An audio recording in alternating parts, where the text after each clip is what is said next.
Hello and welcome back to PSC Playground, day number 2. What a fabulous day that we had yesterday. I'm Julie Kimpton from Nikon Australia, and together with our industry partners KL, Australian Photography Awards, Refocus Retreat, the Brown Bill Effect, Story Art, Melbourne Headshot Company, Memento Pro and Epson, and of course the incredible team at PSC, we're so pleased to stream and share these events with education nationally. If you didn't get a chance to watch all the sessions yesterday, you will be able to watch them back on replay on the PSC YouTube channel. And these sessions include creating visual depth with studio lighting with Robin Campbell and Australian actor Bernard Curry. The second session was the creation of a collaborative artwork inspired by Steve Scalone and hosted by Robin Campbell and Karen Alsop. And it finished with a fabulous panel creating new dialogues with Harry and Tom from Photo Collective and Sally Brownbill from the Brown Bill Effect. So it's with great pleasure that I'd like to announce the first session for day 2 of PSC Playground is Michael Malborough presenting Multifaceted Portraits with Alice Unleashed. And our wonderful Maddie on the desk is just going to scroll my notes for me. Thank you, Maddie. Michael Malborough is best known for his role as professional sales representative at KL Victoria, otherwise known as the printer whisperer. He makes them work. His passion for photography started at 10 years old when he was given his first camera and has evolved since then. Michael's 30-year career has seen him employed in various fields of photography, including roles at Ilford and Kodak, running his own photography business called Harshlight Photography, now called Michael Malborough Photography, and to the present day at KL, where he provides training and expert advice on colour management, printing, lighting and photographics. Whilst Michael enjoys all forms of photography, his real passion lies in fine art nude photography, and his work has been displayed in several international exhibitions. He's a super kind guy, he's a very talented photographer, and he loves creating beautiful images and sharing his knowledge.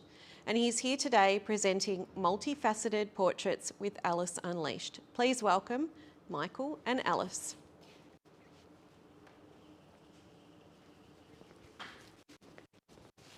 Thanks, Julie. It's great to be here today.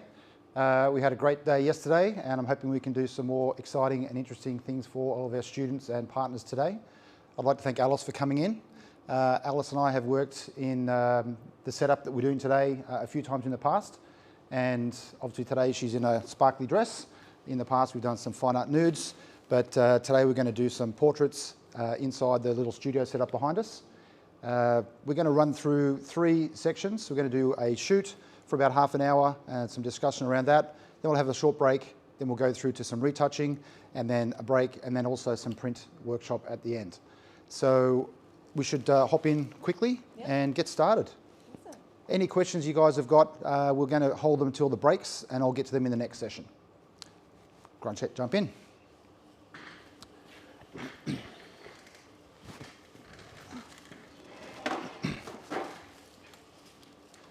So the setup we have here today is what I call my mirror studio. And it's basically a setup, which I'll get to in a moment, that shows us how we've got all this set up with Alice in the middle of it. Today I'm going to be shooting with Electron lights. Guys, if you can give me my screen feed, that'd be great.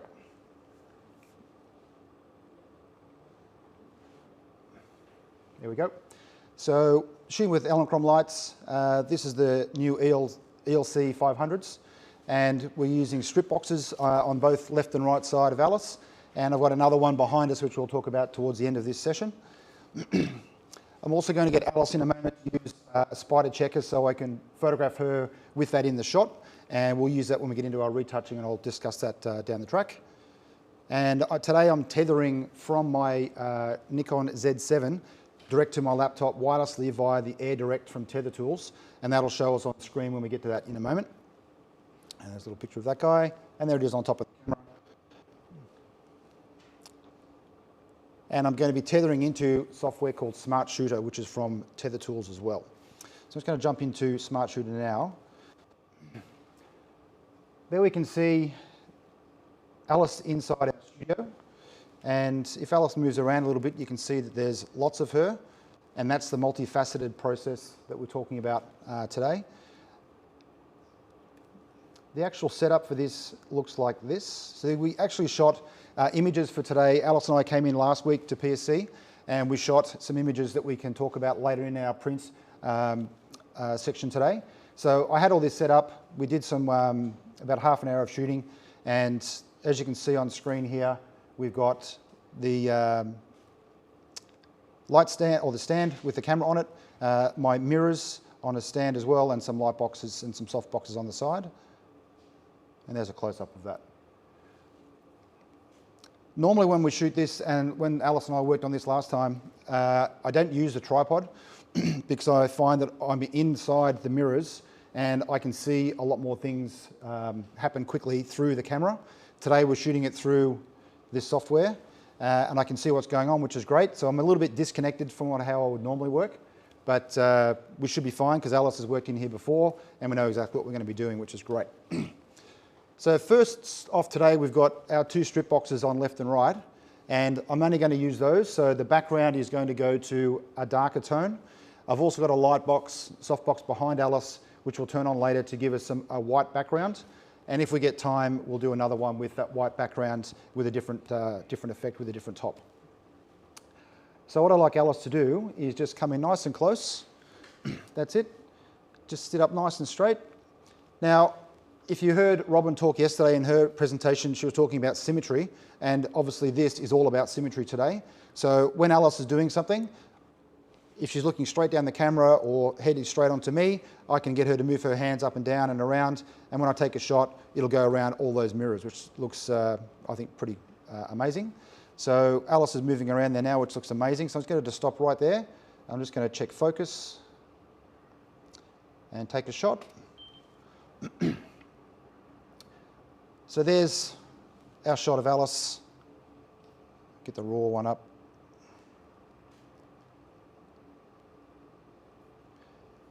So I think that might be a little bit hot, so I'm just going to take that down a little bit.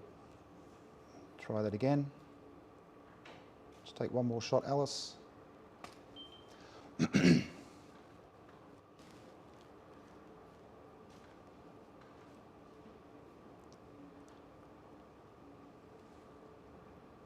Okay, that's better. What I'm going to do is get Alice to grab this little guy from the side. Oh, sorry. Thanks, Josh. Just take it out of the frame a little bit so I can see it. So the problem I've got with this setup is because I'm using glass for these mirrors, I actually get refraction. So the light gets inside the glass and bounces around. And because it's glass, as you probably noticed, glass tends to be green. So the light on all the reflections gets progressively greener and darker. So I've got Alice with that checker chart there now, and I can use that. Just bring it right up under your chin, Alice. Perfect. So when I use this now, I've now got literally 6 of these things in the shot, and I can go and colour check each of those in post, which we'll get to later. I'm just going to do a quick focus check on that again. And while you do that, we're just going to switch mics. Can I give you that one?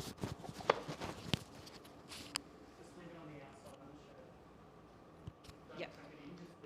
So pin it back on, but instead of doing it the chunky bit on the inside, do the other way around.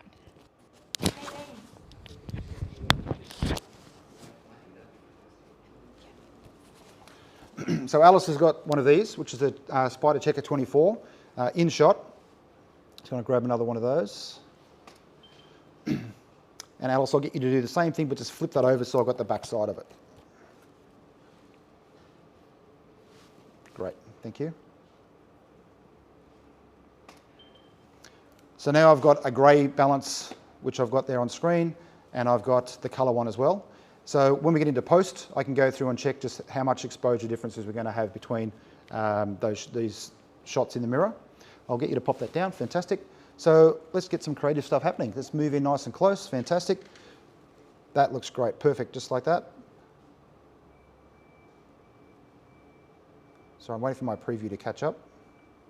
Actually, my camera's gone.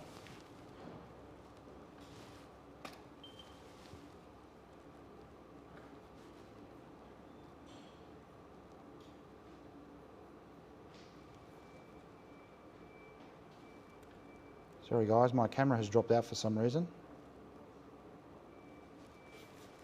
And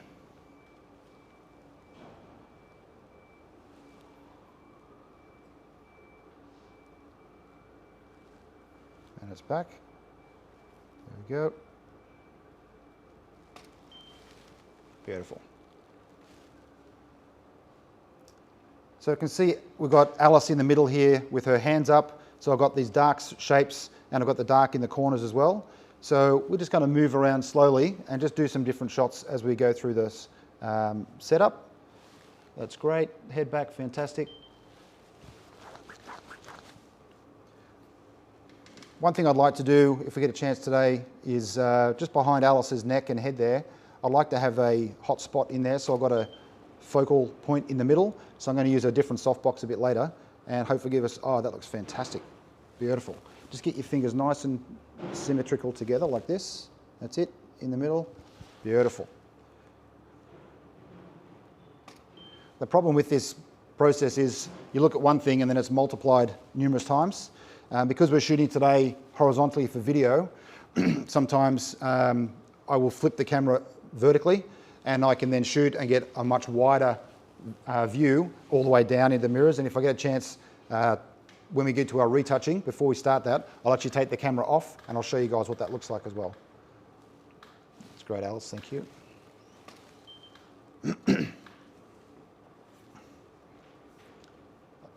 The thing I really like about this, especially that one, is Alice's clavicles. So here, where it's just below her shoulders, that's giving me a circle all the way around. And I've got these beautiful, strong arms down the side here, and they disappear into blackness. That looks absolutely stunning. Thank you, Alice. I'll get you to put nice and close up, put your nose, bridge of your nose into here, if you can. That's it. And eyes just like that. Yep, down a little bit more lower, and eyes shut. Oh, wonderful. Hold that for me.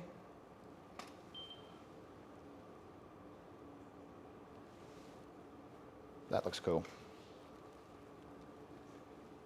So I've been working on this idea for the mirrors for about 4 years concertedly, and Alice and I have been working on this for a couple of years, a bit longer than that. Obviously COVID getting in the way has caused us a lot of grief, but we're getting back to working more on this. And when Alice and I were here last week, we were talking about other ideas we're going to do with this in future, and I'm really looking forward to the next step with what we're going to do, hopefully before Christmas, and we'll see how we go with some more images. That looks great.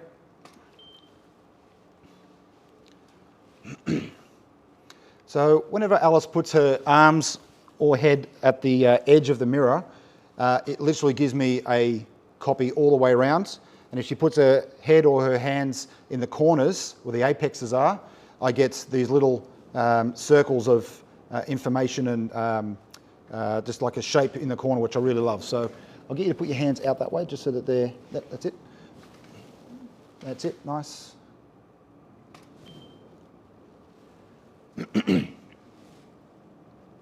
That's beautiful. So I'm just going to pop on our other light so we can see what that looks like. I'm just going to shoot with this one light for a second so we can see what it's going to do for us. This is just our background light, so I've turned off my rim lights and just my background light is now on. Actually, sorry, that just turned itself off. Just give me a sec.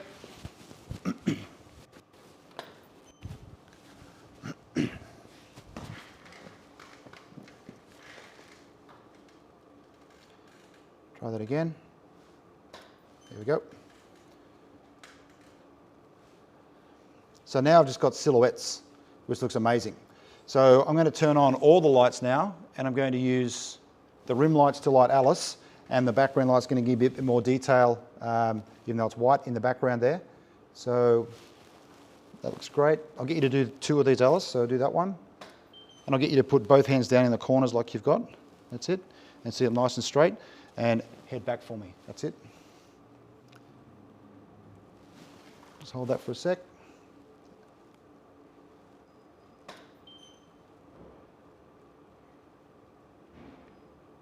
Awesome.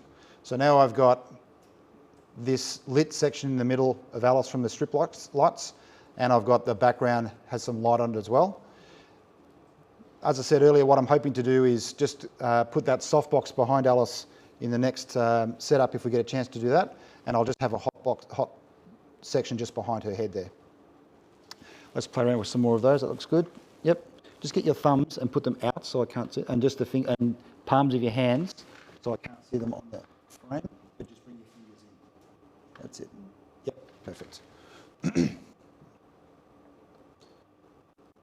It's a little bit slower shooting this way because I'm doing it from the screen, but when I'm with the camera in my hands, right in there, I can see and we can talk about these things as we go through the process. I'll get you to do that again, if you could, and I'll get you to put your head back for me. That's it.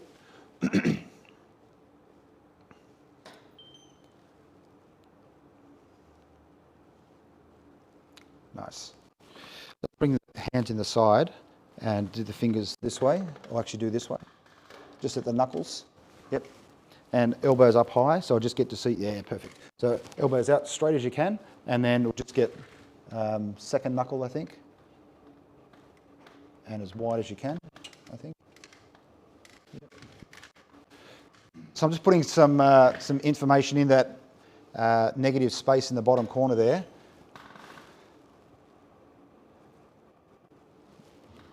Awesome. Elbows up higher, that's it. Left elbow down just a little, that's it. Head back for me. Beautiful.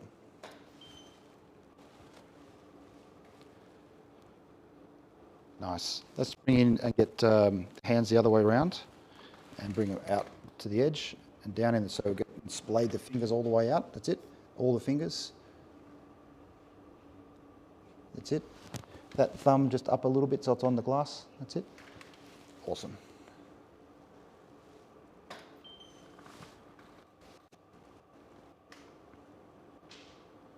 Nice. I'll get you to bring those hands up a little bit higher and, yep, just a little bit down a little bit and then head back for me. Great. Most of the time when I've been doing this in the past, when I get into post-production, I use convert all these to black and white, and today we're going to do some of these in colour, but usually it's all black and white for me. I'll show you some of those with these images later today as well. That looks great. Excellent.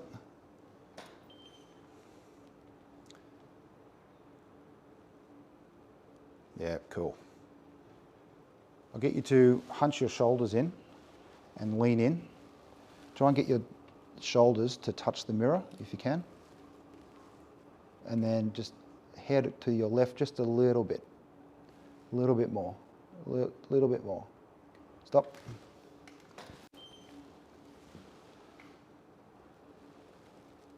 Nice. Do that again, just go out a little bit from the mirror. That's it. And just whole body to the left just a little. Stop. Fingers together. Perfect. Hold that. Body, head just to the left a little bit again. Stop. Back. As you can see, it's all about, I think anyway, oh, wow. Okay. We might take a break just for a second. I'm going to reset the light for a tick. I'll get Alice to pop on a different top and we'll come back in. We'll stay live, but I'll be back in 1 minute. I'll talk about that image on screen. So I really love the fact that we've got this, those clavicles are showing us all the way around, that we've got that nice highlight on her shoulders. Turn this down. Now I haven't shot this before. I thought about this yesterday. So when Alice comes back on in just a second, I'm hoping to have a light right behind her, and I've turned the power all the way down. So I've just got a little bit of light around her. And because the light stand is going to be hidden behind her shoulders, we should see just a highlight.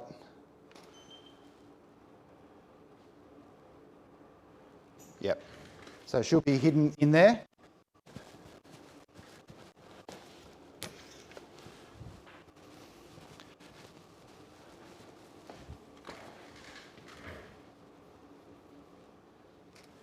Oops.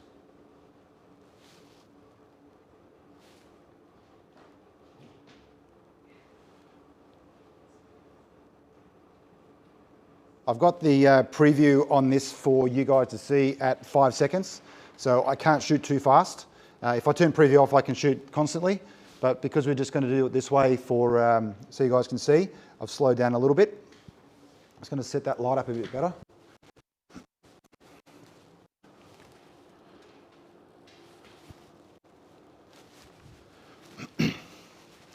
And if you've got any questions, as I said earlier, just pop them into the chat. Maybe I'll get them to me during our 5-minute break, and we can address all those for you guys as soon as we come back.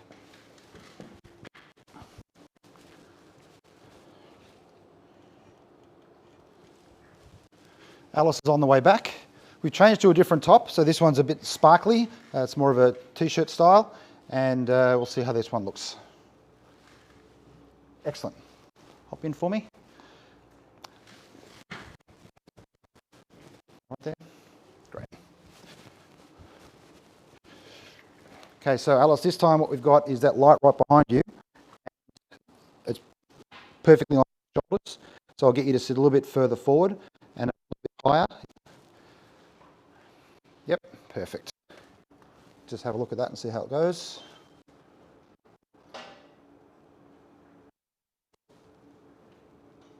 Yep, that looks great. And one quick thing.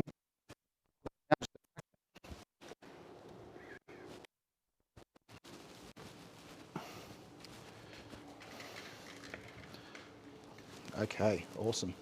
That looks great, thank you. Great. Sorry, Alice, just waiting for the preview on this.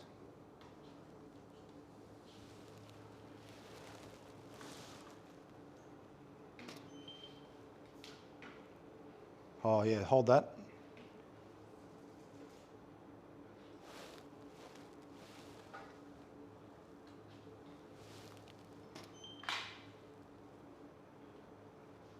Just bring your fingers at the top again, but bring your elbows in so that they're actually just half inside, and bring your hands down a bit so I get your hands as well. That's it. This wrist just in just a fraction. Yep.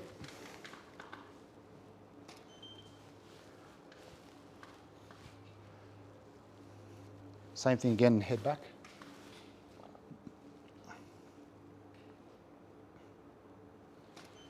What I'm looking for here is all these amazing shapes. Because we've got 3 mirrors here, I'm getting a 6-sided, just do that again with your fingers, yep. And nice straight up all the way to the top. And pinky's out to touch the mirror. That's it. So I'm getting 6 sides because I've got 3 multiplied all the way around. Alice and I have worked in this, oh that's great, set up before where we've actually gone up to 12 reflections, and I can move these mirrors in to give me more bounces. And we've gone 6 here, we've done 8 up to 12, and in the next iteration of this setup that I'm working on, we'll be able to do 12 again. But the problem we've got with the glass refracting everywhere, I think we've worked out how to fix that up. So fingers crossed, we'll have some nice crisp images in future, which is great. That's nice, excellent. 2 of these.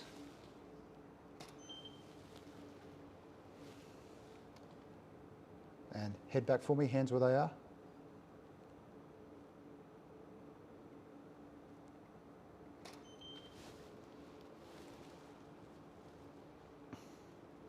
Okay, just come in nice and close again.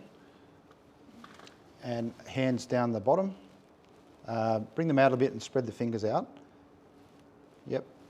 Get it so thumb and pinky are all the way up. Yep, that's it. And head back for me. Hold that.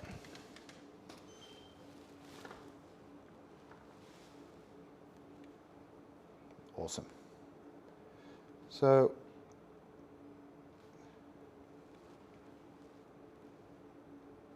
I think that might do us for images that we can capture for the next part of the process. I've got some amazing shots in there. I'm just going to put this onto Julie. I'm going to put this onto live feed so you can see what Alice is doing inside the mirror. On here. Oh, we can't. Yep, sorry, my mistake. Yep, no, that's okay. It's all right. I'll do it this way.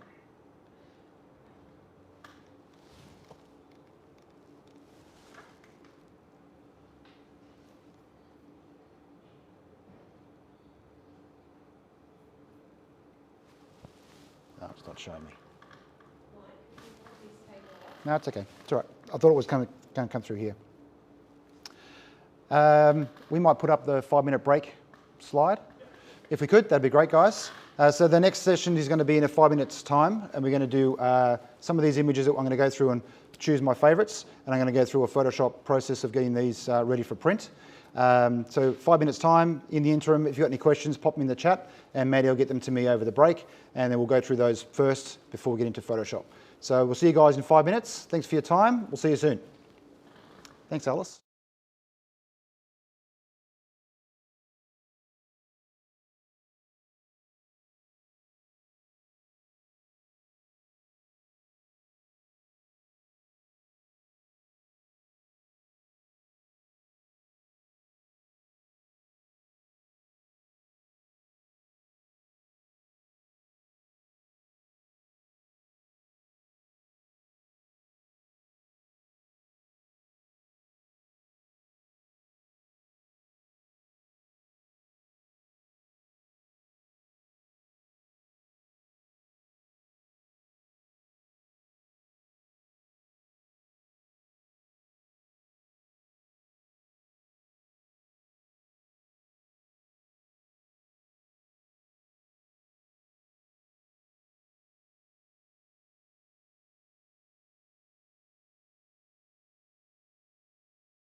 Welcome back, everybody. Hopefully that first session was informative. I'm just going to give you a bit of a run through on what we've got coming up on, if you can give me my screen, please, Dane. This is what I see when I'm working with Alice. So on screen there, I'm looking at the big screen here. When Alice moves, this is what I see. And the problem I've got is I've got to get her to stop when I see something amazing before she moves to the next thing. Because we've worked in here before, we know how, stop. So because we've worked in here before, we've done all this stuff and we know what it looks like, and we get some great images. Stop. So that's the problem with doing this stuff creatively, working with a great model, and just trying to workshop some things. Because I said before we're shooting for video, on my screen here it is vertical. I'm going to take my, horizontal. I'm going to take my camera off here. I'm going to show you a wider view, but vertically.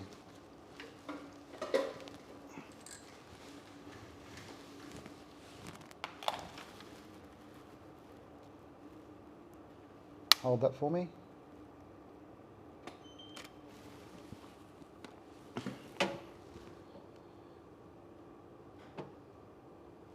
So this is how I would normally shoot. Thanks, Alice. That'll do. That's good. And I love this lens because it allows me to get inside the mirrors, and it's a 14-30.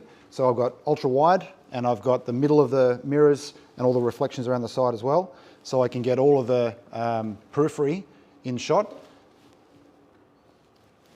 and I can crop out what I don't want, which is what we're about to do now.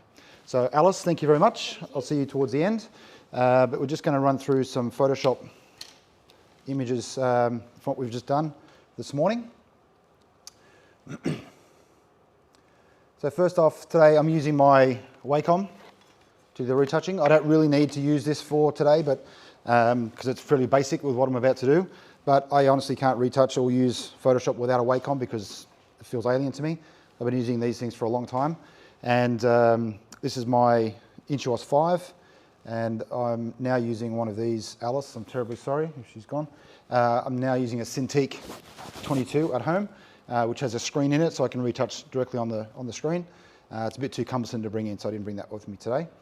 And for color critical work, I use an ASO, that's a 2730, so 27 inch.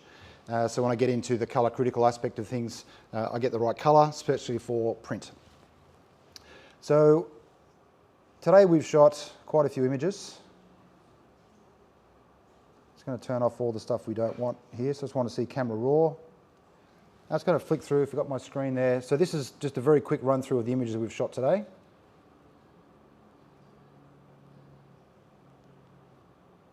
And you can see some colors cropping up on the left there of ones I've already selected. So they're the ones we're going to work on.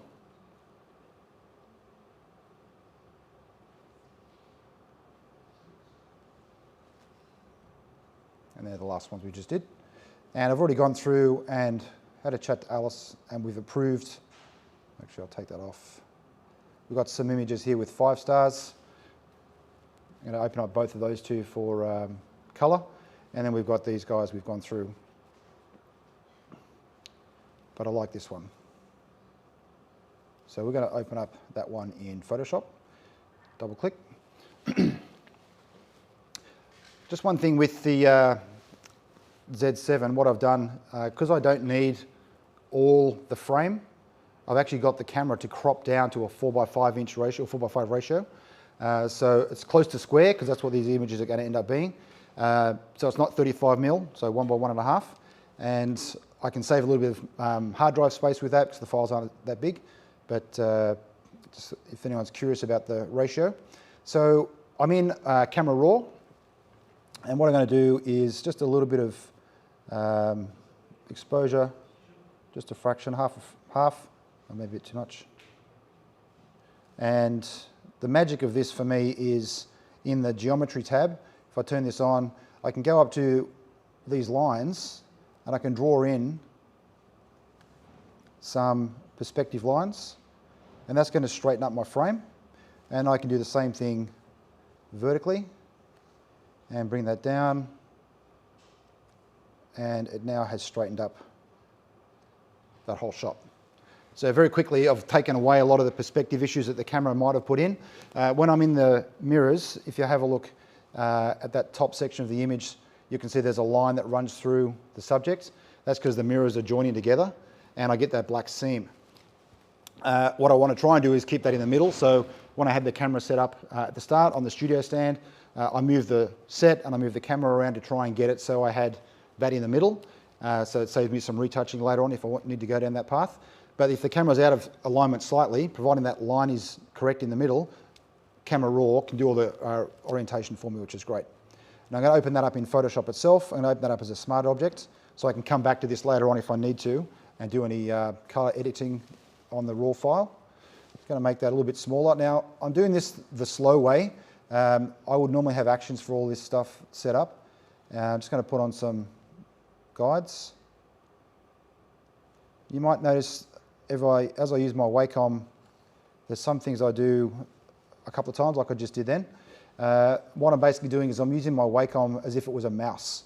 So the default for Wacom is pen mode, which means when I move the stylus to the top left corner of my Wacom, that's where the pen goes and then converts to the other sides.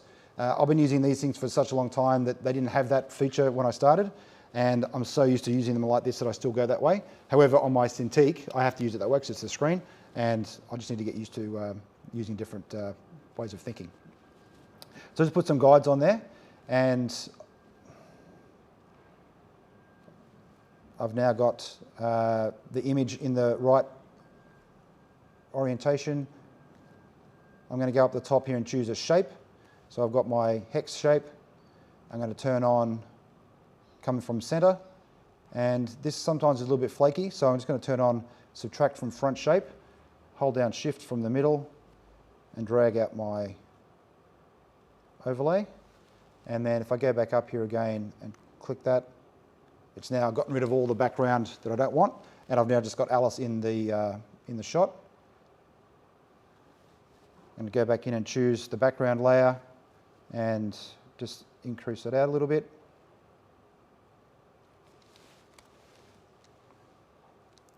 So I've now got that frame set, which is great.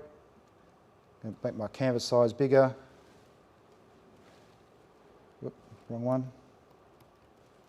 So that's square. Now the problem I have with shooting in this setup is the mirrors. One, they diffract or refract, so the light bounces around and I get a softer image in some of the part that's not actually Alice, and in the middle bottom triangle there is Alice, and all the rest are the reflection. As they go round left and right up to the top, they get greener because the glass is green, and they also get darker. So what I'm going to do is go in and just choose my lasso tool with the magnetic, which has got the line on it. And I'm going to go to the bottom corner, up into the middle, down to the other side to all these apexes. Now this is pretty quick. Normally I do this a bit slower, and I'll probably use the pen tool. So I've got a little bit more control, and I can then move these things around a little bit if need be, but this is nice and fast. So I've got my selection. I'm going to go in here, I'm going to add a curve. And it's not on my screen. There we go.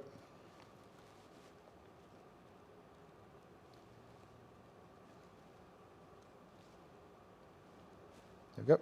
So I know that Alice's skin, I want that to be basically the same colour and the same tint. So I'm going to here and choose the selection tool here, and I go over to the left-hand side onto Alice's chest and just pull that up and down so I can get the colour tone right. It's a little bit bright there. Where's it gone?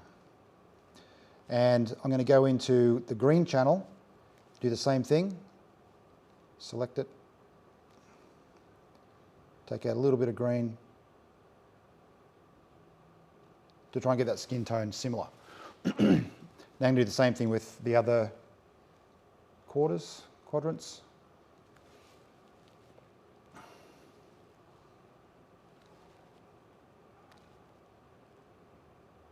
Just nice and quick, all the way down.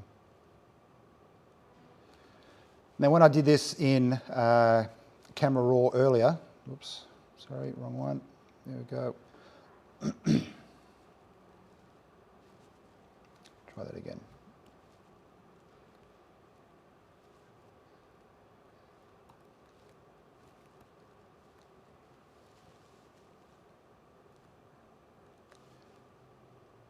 Sorry, when I tried this in Camera Raw earlier and I had the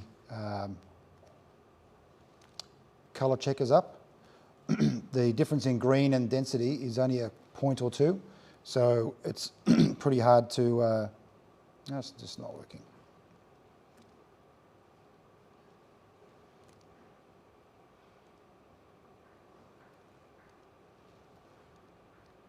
Sorry guys, this doesn't seem to want to be doing the right thing for me at the moment. Say that again? It should do it automatically. I will do that. Sorry. Yeah. Sorry, my mistake. Thanks, Dane. I was clicking the wrong button. That never helps. No laughing, Maddie. Maddie's here with the camera on me and laughing at me. There we go. Helps if you do the right thing. Thank you, Dane.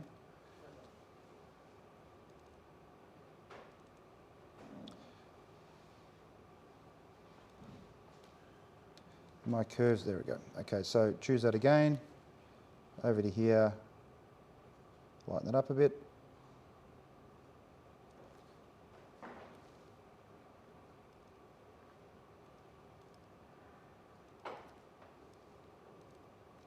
I'm not sure why the curves thing keeps disappearing on me. Choose that again. And last one.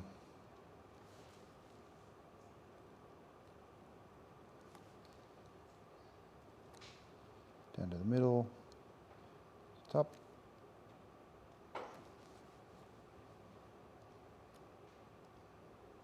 There we go.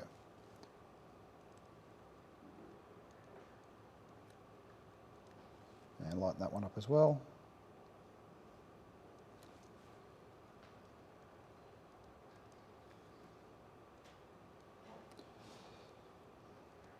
Photoshop seems to be a little bit crazy on me today.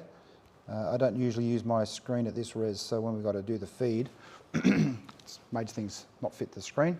So there's my final image for that one.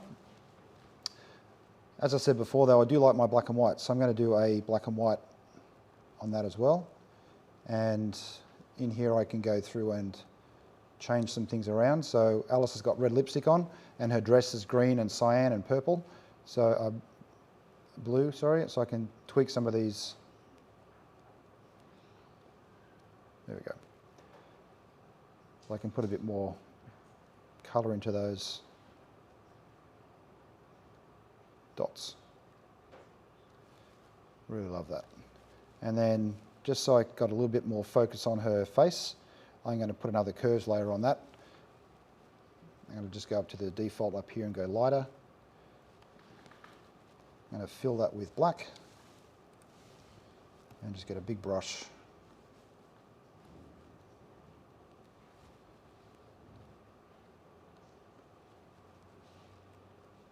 Make that a bit bigger. And just lighten her up in the middle. So I've got my black and white and my colour. So I can go through and do some work with both of those. We can get those printed. We'll use that image in the next session. We go through and talk about printing. I'll just go back into one of these other ones that we had here as well. I really love this one. So again, that process is just go into the geometry here, go up the top, draw some lines out just to straighten things up.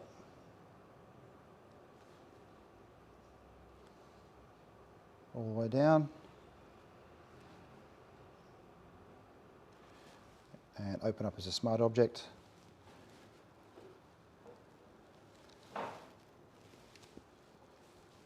Back over here to my shape again.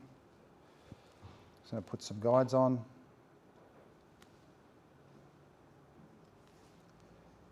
Good thing with this, when I'm dragging these guides out, they snap to the centre of the frame. I'll put all the marquee tool, the marching ants on there, just because that's what I've been doing forever. You don't probably need to do that anymore.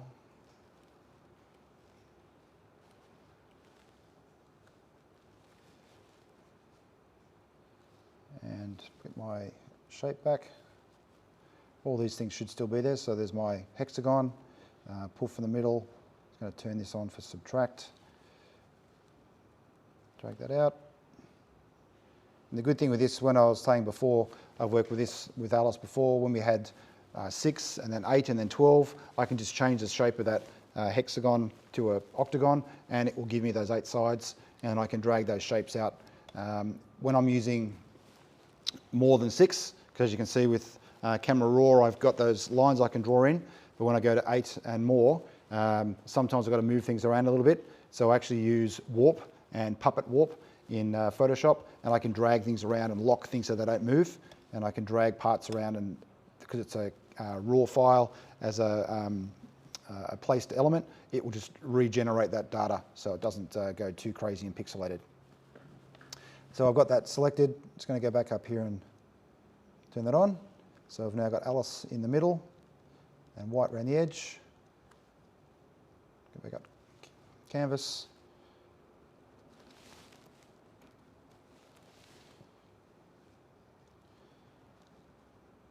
Select her again and increase that up a bit.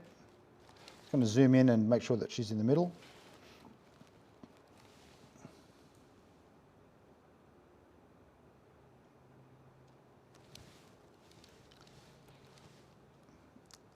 And on this one, I'm not going to do the colour change. I'm just going to make this one black and white. So straight down here to black and white. Leave it as is. I don't really like the top because it's too dark. So I'm just going to put another curve on that one. Now that I know how to do that, Dane, thank you. I'm going to put a gradient on that as well, so I've just got a bit of a...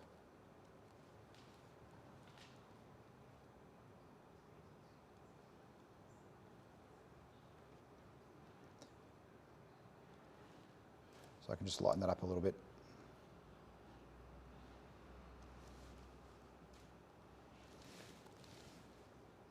And that's how I do my retouch.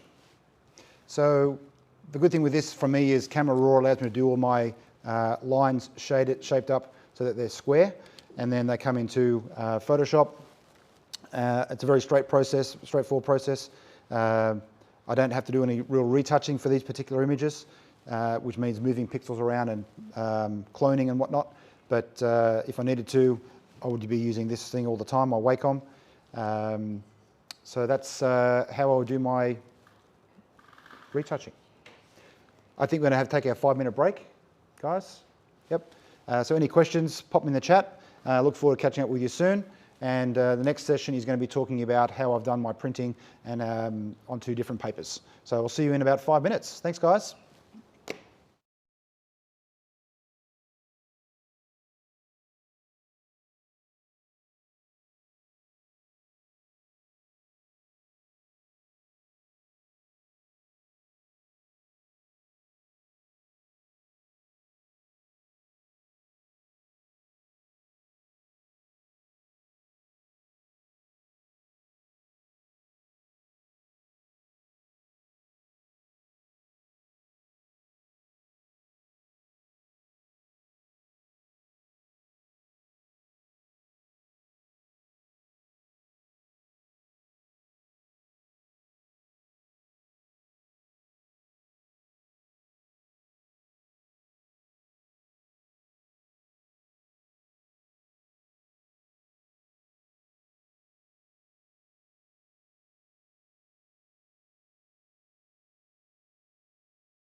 Welcome back, everyone.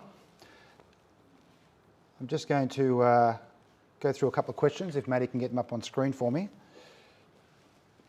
One of them was, if you wanted to light the outside and not the inside, how would you suggest to do this, please?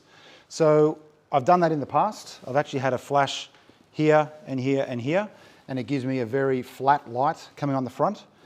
Because there's so much light in there when the mirrors are bouncing light everywhere, it makes things very, very soft, and I don't really get any contrast or any contours, so everything just gets washed out. I have thought about using some LED lights in the edges just to give me some sort of catch lights in the eyes as well, and that's something I'm going to work on with Alice and I were talking about before. We're going to do some more work very soon, and that's part of what I want to do, is basically getting some other lights inside here. So probably some LEDs. We've got LED strips that we sell at work from Godox that will allow us to do one lighting, and also we can change the colour to give us different effects. So to answer that question, flash or LED, but the problem with it is if it's a very broad light, so a flash in a softbox, light goes everywhere and it just flattens everything out and it just loses the contrast and the contour that I want, like getting with Alice today. I have tried, so another question is, have I tried a different shaped mirror setup for a square, for example, and would I light this differently? I basically would light it the same way. I have shot with different shapes in the setups. I like this one because it gives me something that's sort of self-contained. Square is a bit harder to do because you've got to hold them up and build it a different sort of setup, where this is supports itself. As I said before, Alice and I have worked in here before where we've done 8 sides and also 12, and basically what we can do with that is I can just move the mirror in from the sides. If you can see me there, you can't see me. So if I move the mirrors in, I basically get a different shape. Alice, could you come and fix this for me, please? So when I do that, I get more reflections around. Just pick that little guy up. Thank you. The problem with that is, however, as we get more reflections, we get less in focus and it gets less sharp because the mirror bounces the light around everywhere inside itself. So we're working on fixing that in the next version of this light setup, which is great. Next question we've got is about the lighting setup. So the way I've got the panel softboxes set up, we're lighting Alice. But when she leans forward, the light doesn't seem to drop off much. Is this because the lights are bouncing off the cyc? And would you light this differently if you didn't have a white background or cyc to bounce the light off? So we've got the set fairly far forward. It's about 1.5 meters from the wall. And because we're using those softboxes, as I said before, with the grids on them, I'm basically focusing the light at Alice and it's just cutting across her. And I don't have to worry about any light spill. So I'm trying to light everything individually. So I've got the big softbox I had at the start was facing the wall, and then I had it facing her in the second set. I would light it the same way regardless, because I want to have, as I said before, that contour cutting across, and I want to have those shadows coming across her neck and shoulders and face. So I'd light it with these sort of softboxes. If I wanted to have anything more, I would put in other lights. The reason why the light changes when she moves, or doesn't move when she's moving, doesn't change when she's moving in and out, is they are basically right opposite her at the same distance from both sides. So when she moves in that plane forward and backwards, the light isn't really changing too much. I've got about 60 centimetres of coverage that she can move around in, and if she goes too far back, then she'll start to go dark. When she comes inside the mirrors though, she's being baffled by the mirror itself, so I tend to get shadows inside. So when her arms are inside the mirror or her face, it goes quite dark, and that gives me another effect that I can work with. And that's it for our questions. Thank you. So I'm just going to jump into Photoshop again for our printing session. Take these guys off.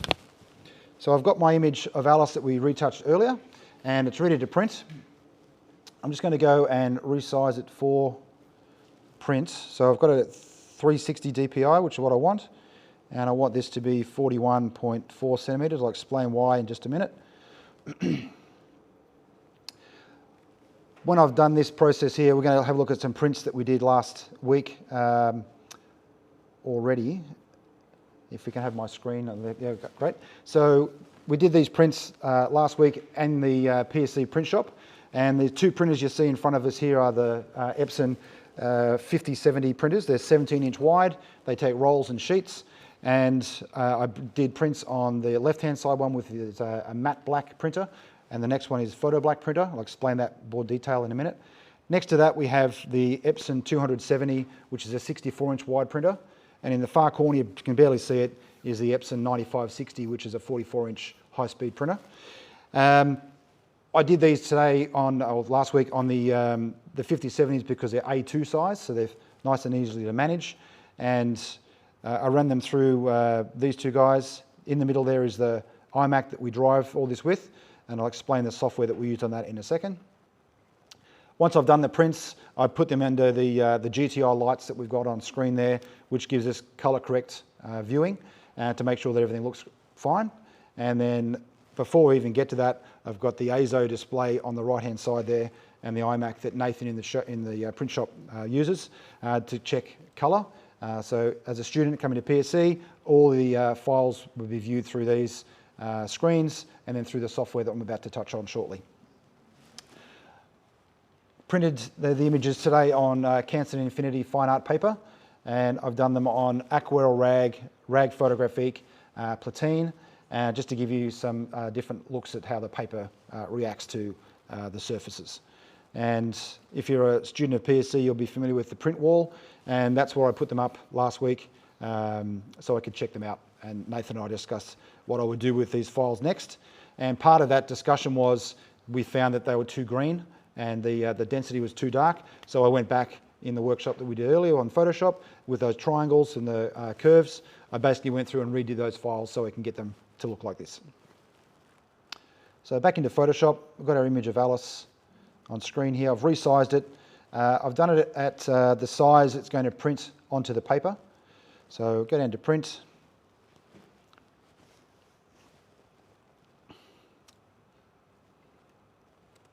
So I've got my Epson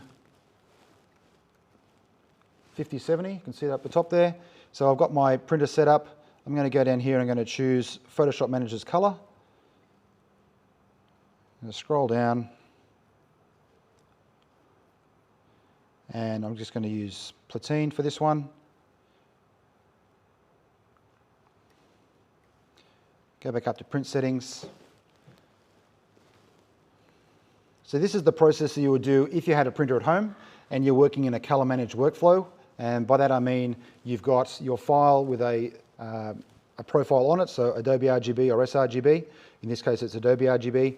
And then when we go to print, we're going to take those colors from the file and massage them into the printer-friendly color space.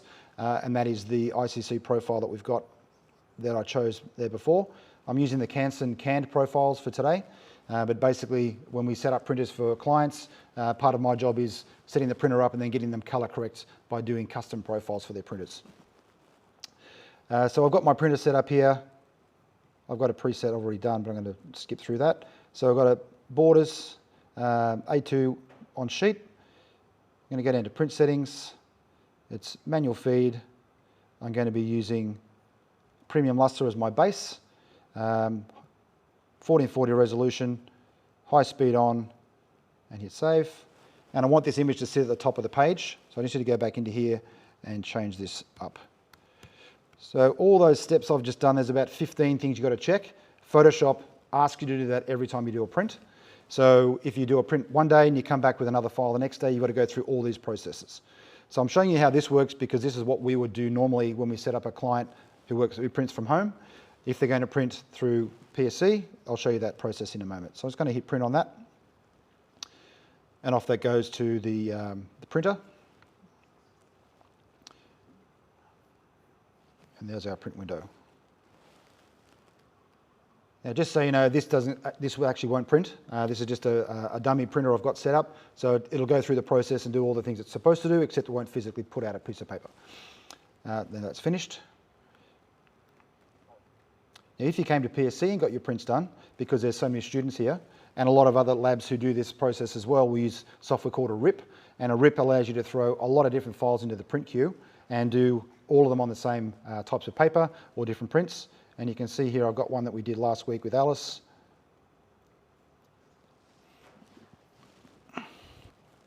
So there's one of the files we did last week. I've got that print here today to have a look at.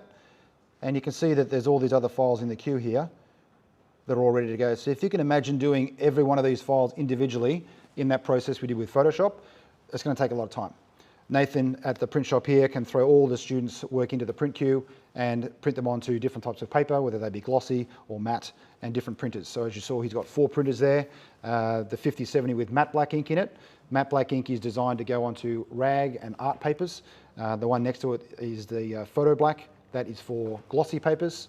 Both of those printers can switch from one to the other, but they've got 2 printers there because they do a lot of those types of prints and that size, A2, A3 and A4. The bigger printer, the 270, has matte black and photo black in it as well, and they will switch with each job. So when we tell it what to print, it'll just instantly switch. And the 9560, the 44-inch, does the same thing, which is fantastic. So it just speeds up their workflow. But if you can imagine, again, you've got lots of students, you don't want to have chopping and changing. So having a rip like this, Nathan can throw the files in the queue and they just get laid up on the page and then get trimmed. So if you're a student of PSC, that's a little bit of an insight in how that print process works. Now I did one of these with black and white as well. So black and white printing is a little bit different. So when we print with colour, varyingly there's different amounts of inks in these printers, but you've certainly got cyan, magenta, yellow and black. PSC printers have light magenta, light cyan, orange and green. So we've got a lot of colour to play with. The downside to that is when we print black and white, and my background is printing black and white, I want my black and white prints to look neutral. When I print through the normal process that I did a moment ago with this one, if I had printed this as the black and white, granted it's colour, but if it was a black and white image, it would use all those colours. And the problem with that is under some light sources, those colours, the ink that's in the paper, will show up. So I can have a black and white print come out to be slight magenta or slightly cyan or green in different light sources. So what I can do is I can turn off those colours and just print with predominantly black ink. And I'll go through that process for you as well now. So go down to print. In this case, I'm going to turn off Photoshop Manager's colour, and the printer is going to be in charge of our colour. So I've got that set up here, Printer Manager's colours. It's one of the options. Choose my printer. And now I go down here to colour matching, and I tell it I want Epson, in this case, to be in charge of my colour. I go down to print settings, manual feed. I'm going to use Platine paper again, so I tell it it's a luster stock. And I want to go to advanced black and white. And now I've got different colours I can make my image get tinted. If I go up here to advanced, there's an image that I can see there, and I can literally change the colour, if you can see that on the screen, of how it looks as a black and white image.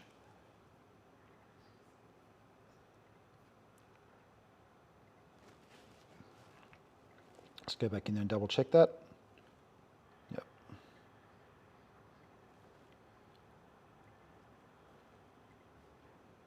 Black and white, neutral. There's a couple of things in here that we can talk about. So high speed is bi-directional printing, so we'll print, the head will go backwards and forwards as it always does, but it will lay down ink as it goes backwards and forwards. If I turn that off and turn high speed off, it'll print in one direction as the head goes across, transport the paper, bring the head back and then print again. So it's a little bit slower.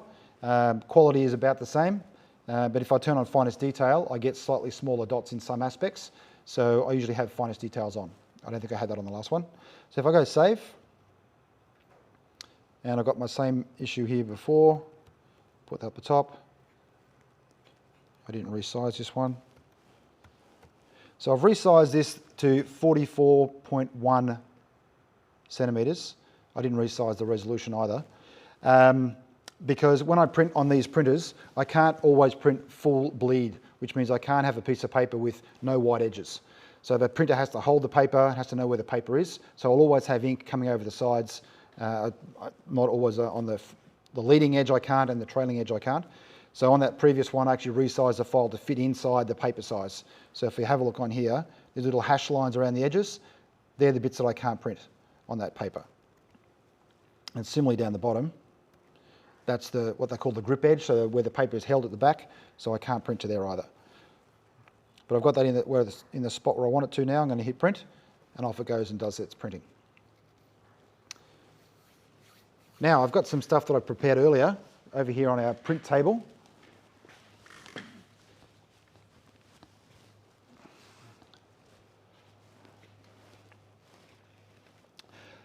Shall I bob down, guys? No, you got me? Yep. So we've done some prints last week with Nathan on the different papers. So we've got some glossy papers, and you can have a look, if you can see the camera there, guys. So see that's very shiny. So that's a photographic paper called Photo Satin from Canson, and it's got a smooth sort of surface to it, but it's plasticky. It's a commercial print, so if you were to hand prints around and show people, this is the sort of paper that you'd probably want to give them, because when it comes back to you, it's going to be in fairly good condition.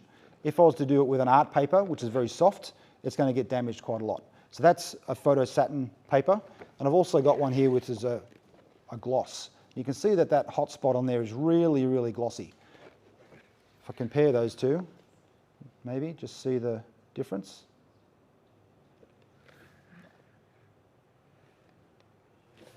The glossy papers and the resin-coated papers tend to give you a sharper result because the ink hits the paper and doesn't spread.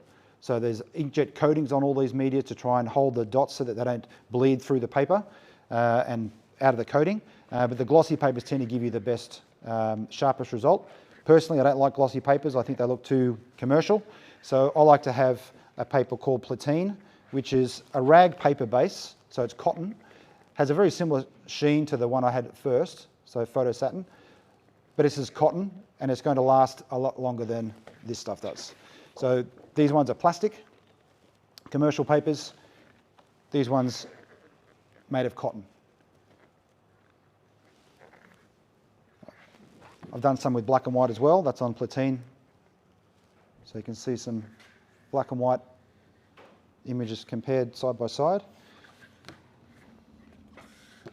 And then I've got some rag papers with a bit of texture in them. So this is the same Platine print.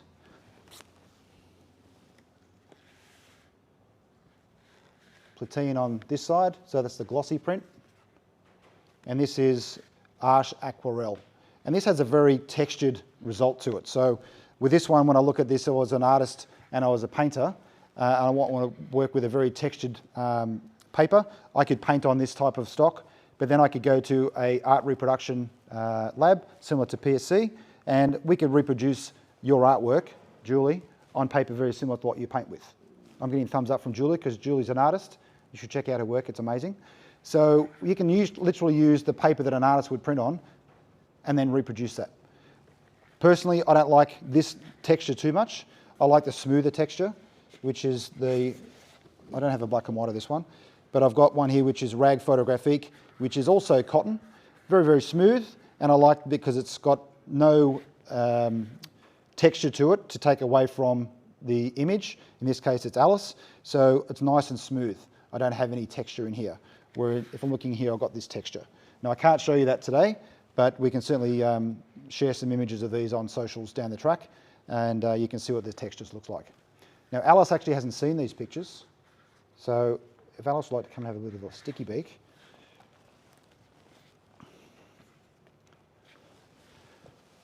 I see what you're talking about with the texture. Yep.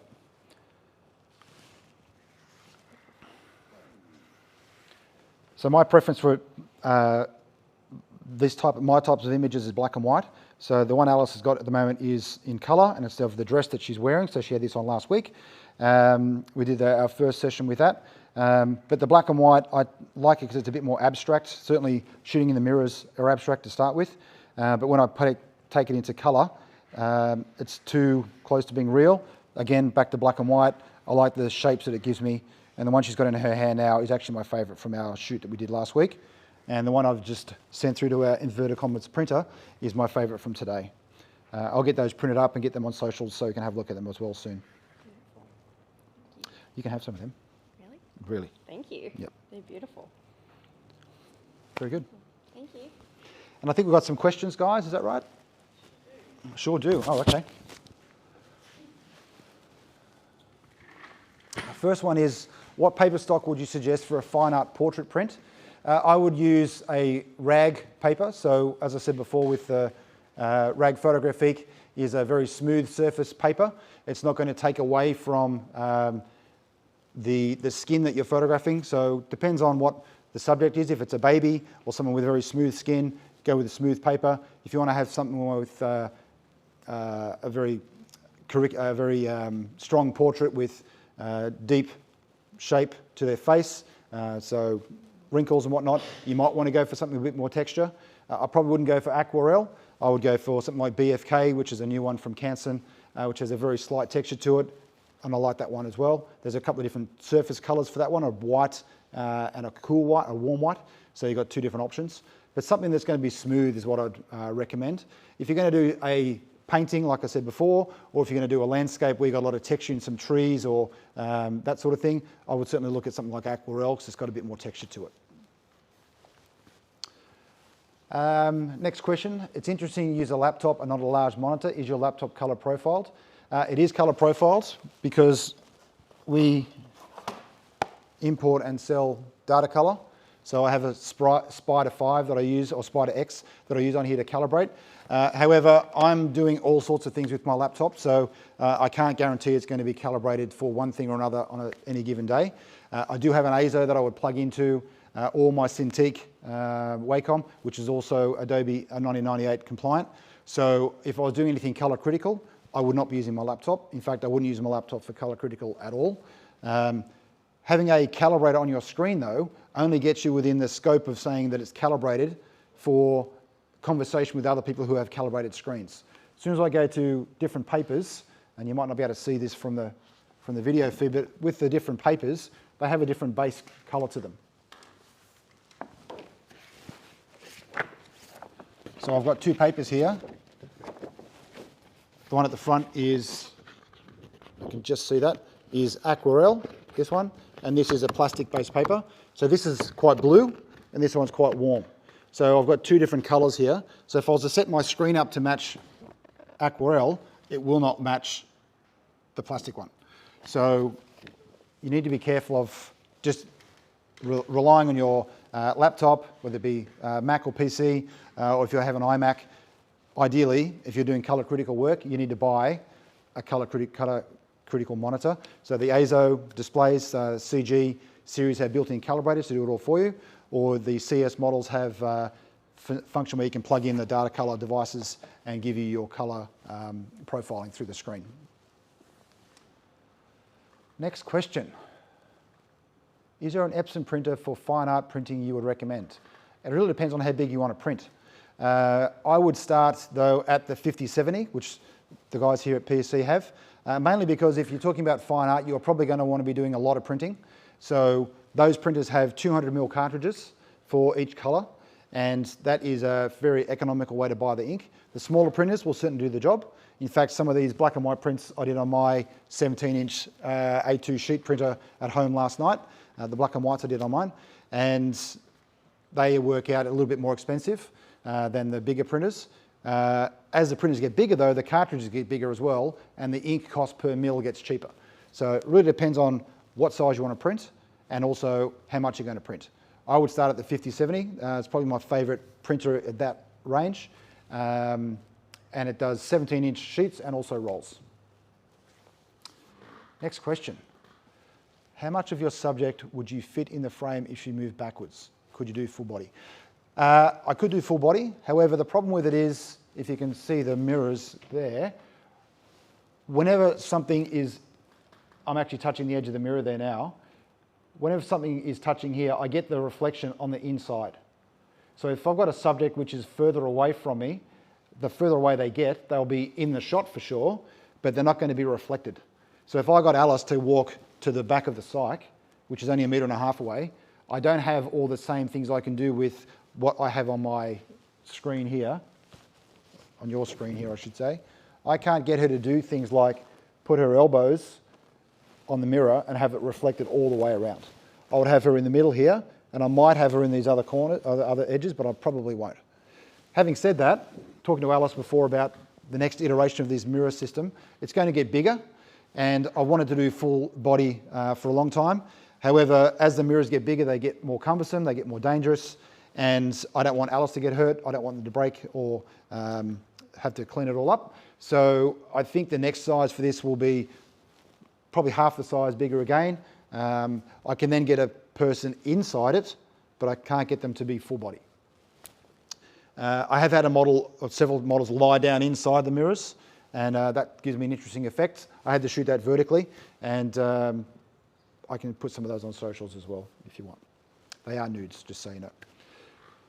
What size could you print to these settings? You could print, and I was hoping to do this for today, but I didn't get a chance. You could print up to 64-inch width. So the Z7 is, the files that come out of them are certainly up to the res of going to a very large size. I personally wouldn't print these ones to that size yet because I don't like the way my mirrors give me my out of focus at the tops. So up here, that section has been reflected around a lot and it gets quite soft. Again, Alice and I are talking about doing some new images soon, and I'm going to be able to get rid of all that, I'm hoping. So as I get a sharper result, I can then go to a lot bigger. I was hoping to have a pull-up banner here with some of these images on it that I shot previously that could have been 64 inches wide, and the Z7 will certainly do that with the lens I'm shooting with. Would you consider doing, next question, would you consider doing an interactive exhibition of your work? What might that look like, and what sound would you put to your work? So again, I sent Alice a picture the other day. Actually, it was a GIF of some images that we shot last week, and I basically had them on a loop, and it was quite mind-blowing. And if I was to do an interactive exhibition, that's probably what I would do. I would have some animations of the subjects moving up and down as a shot, as not video, but as an individual frame, and I'd get her to move up and down around in a choreographed way, and I would keep photographing until I got those images that I wanted, and then I would put them into a video and I'd have them loop. And when I said to Alice the other day, after I sent that to her, I said, I've got more ideas, that was my idea. I want to do something with video, something looping like that. Instagram's easy because they're only like 1200 by 1200 squares and they'll loop for 30 seconds. But go to a bigger scale, then I've got to worry about how am I going to project it. And because I'm a color critical person, the screen I'm looking at here, which is a 50-inch display, won't reproduce black and whites very well. So I'd have to work out what I'm going to do, whether it be color or black and white, vertical, horizontal, all that sort of stuff. The soundtrack would be 9 Inch Nails. I don't know what, but it would be something to do with 9 Inch Nails. I love their music, and that's who I'd be using. And that's the end of our questions. I think we might be done. I'm getting the thumbs up from Julie. Thanks, guys. That's it for me. Hopefully you've enjoyed that with Alice and myself photographing our multifaceted portraits. Keep an eye on our socials for some of the images from today coming up, and also get some images from the prints that we've done. I'll get some close-ups of those so you can see the textures, and they'll be on the PSC and my social media coming up soon. Just before we finish up,